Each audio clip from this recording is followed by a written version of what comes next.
Monsieur Olo, dernière question. Mhm. Cette caméra est la vôtre. Vous avez la chance d'être l'un des entrepreneurs que nous allons recevoir ici juste après la prestation de serment du président de la République. Vous avez l'occasion de vous adresser à lui. Si vous aviez quelque chose à lui dire, qu'est-ce que vous lui direz? Votre caméra est là-bas chez Sanders. Monsieur le Président de la République, je suis parmi les 94,8% des personnes qui ont voté pour vous, qui ont cru en vous, qui ont cru en votre projet.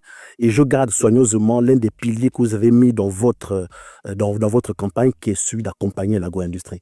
C'est pas vous qui allez accompagner l'agro-industrie, c'est nous, en tant qu'entrepreneurs, qui devons accompagner cette agro-industrie à travers des initiatives privées. Aujourd'hui, je suis l'exemple d'un Gabonais qui démontre que le Gabon est capable de révolutionner l'agro-industrie. Parce que je l'ai fait sans piston, je l'ai fait avec mes moyens propres pour démontrer qu'on est capable de faire. Ce que je vous demande, c'est de continuer dans cette lancée. Et surtout, mettez des hommes.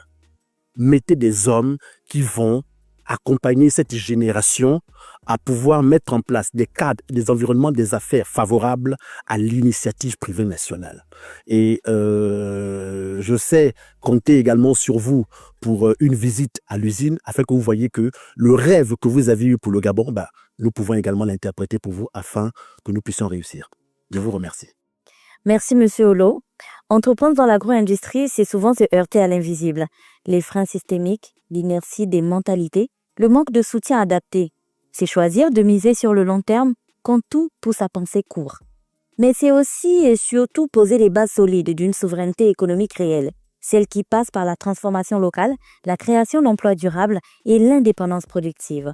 En créant Wilaf Gabon, Donald Olonguema n'a pas seulement conçu une entreprise, il a lancé un signal fort, celui qu'il est possible, même sans tous les financements, même sans système rodé, de rêver, plus grand que ce que l'on attend de nous. Il nous rappelle que l'impact ne dépend pas uniquement des moyens, mais de la vision et de la constance avec laquelle on la porte. Son parcours met en lumière un enjeu fondamental, celui d'encourager les jeunes à oser l'industrie, à investir les terrains stratégiques trop souvent désertés et à croire que l'innovation ne se limite pas au digital, mais peut naître dans les champs, les ateliers, les usines, là où l'on transforme la matière et les réalités.